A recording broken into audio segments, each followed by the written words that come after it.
Hello guys, अस्सलाम वालेकुम। आज हम एक और वीडियो लेकर के आए सर सैयद अहमद खां के बारे में। अब हम आपको बताएंगे कि सर सैयद अहमद खां के मुग़ल दरबार से किस तरीके से ताल्लुकात थे। तो आइए वीडियो को शुरू करते हैं। बादशाह दिल्ली से सैयद अहमद के वालिद सैयद मुत्तकी के खुसूसी ताल्लुकात थे। किला मोहल्ला में हाजिर होना उनके मामूल में शामिल था। तो सर सैयद अहमद खां के वालिद के अच्छे खासे ताल्लुकात थे मुग़ल दरबार से। अक्सर सर सैयद अहमद भी हमरा होते थे। बादशाह ने उनका बाजू थाम कर नसीहत भी की और खलत भी अता किया। तो सर सैयद अहमद खां को उनके हाथ को पकड़ के उन्होंने कई बार उन्हें नसीहत भी की थी। तो उन्हें तोहफे भी दिए थे सर सैयद अहमद खां को बादशाह ने। एक बार उन्हें वहाँ पहुँचने में इतनी देर हो गई कि दरबार बर्खास्त हो गए। बर्खास्त यानी कि बंद हो गया।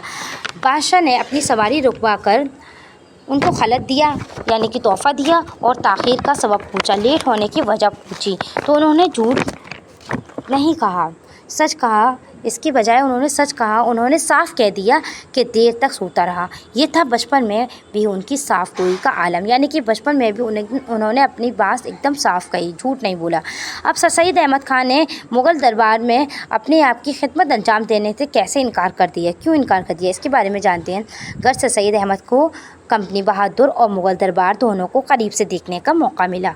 उन्होंने समझ लिया कि मुग़ल सल्तनत की कश्ती बहुत जल्द टूट जाने को है और अंग्रेज़ी ताकत को मुल्क पर कब्ज़ा करने से कोई नहीं रोक सकता था। उन्होंने गिरती हुई दीवार के साए में पनाह लेने को नादानी समझा और आगे चलकर जब मुलाजमत करने का वक्त आया तो उन्होंने अंग्रेज़ी सरकार की मुलाजमत कबूल कर ली। तो उन्हें समझ आया था, सर सैयद अहमद खां को इस चीज़ की इल्म था कि ये जो है मुग़लों का दरबार एक दिन ख़त्म होने को है, क्योंकि अंग्रेज़ उस पर भी कब्ज़ा कर लेंगे और कब्ज़ा कर रहे थे सारे मुल्क पर अंग्रेज़। तो इसलिए उन्होंने अपनी खिदमत मुग़ल दरबार में नहीं दी और अंग्रेज़ों की मुलाजमत कबूल कर ली। अब उनके लड़कपन में उन्हें कौन कौन से खेल का उन्हें बहुत शौक़ था, उसके बारे में जानते हैं। लड़कपन में सैर तमाशे और खेल सैयद अहमद को बहुत मरगूब थे, बहुत अच्छे लगते थे। उसी ज़माने में तैरकी और तीरंदाजी जैसे खेल बहुत मकबूल थे, बहुत ज़्यादा मशहूर थे उस ज़माने में तैरकी और तीरंदाजी। रईसों के लड़के भी उनमें हिस्सा लेते थे। सैयद अहमद के वालिद उन दोनों खेलों के माहिर थे, अच्छे खासे माहिर थे सर सैयद अहमद खां के वालिद इन दोनों खेलों के। सर सैयद अहमद खां ने उनसे ये दोनों फ़न सीखे थे। मुकाबले में हिस्सा लिया और इनाम पाए, और जब उन्होंने मुकाबले में हिस्सा लिया तो अच्छे खासे तरीके से जीते और उनमें इनाम भी पाया। अब आगे की तालीम के बारे में जानते हैं। सर सैयद अहमद खां की आगे की तालीम किस तरीके से हुई, तालीम का सिलसिला भी जारी था। उसी ज़माने के मशहूर आलिम मौलाना हमीदुद्दीन की दीगर असतिज़ा से उन्होंने फ़ारसी और अरबी और रियाज़ी और तिब की तालीम हासिल की थी। रियाज़ी मतलब गणित की तालीम हासिल की थी और तिब मतलब होता है इलाज मुआवजा, यानी कि ख़ास करके यूनानी इलाज मुआवजे को तिब कहा जाता है।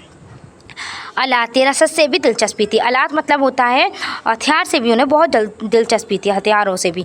अपने मामू नवाब ज़ैनुल अब्दीन से उन्होंने रियाज़ी की तालीम पाई और आलात रसद के सिलसिले में बुनियादी मालूमात हासिल की। तो रियाज़ी भी उन्होंने अपने मामू से सीखी थी कुछ, और आलात के बारे में, आलात यानी कि हथियारों के बारे में भी शुरुआती जानकारी उन्होंने अपने मामू से ली थी। मुताले का शौक़ बहुत ज़्यादा था सर सैयद अहमद खां को। मुख्तलिफ़ मज़ामीन की किताबें बराबर ज़ेर मुताला रहती थी, तो हर टाइम वो पढ़ते ही रहते थे। उसी ज़माने में गालिब, सहबाई और आज़रदा से भी मुलाकातें रहीं और जिनसे ज़ौक़ मुताले को फ़रोग़ हुआ। तो उन्होंने इनसे मुताला कहना से उनसे मुताले का शौक़ पैदा हुआ है। गालिब वग़ैरह से इनको, गालिब, सहबाई और आज़रदा से इन्हें और ज़्यादा पढ़ने का शौक़ पैदा हुआ। तो इसी तरीके के हम और ज़्यादा वीडियो लाएंगे और बहुत सारी वीडियो आपके लिए लाएंगे सर सैयद अहमद खां के बारे में, और अच्छी जानकारियों के साथ हमारी वीडियो देखिए। शुक्रिया, उनसे फैज़ याब हुई और like, share, subscribe. Thank you हमारी वीडियो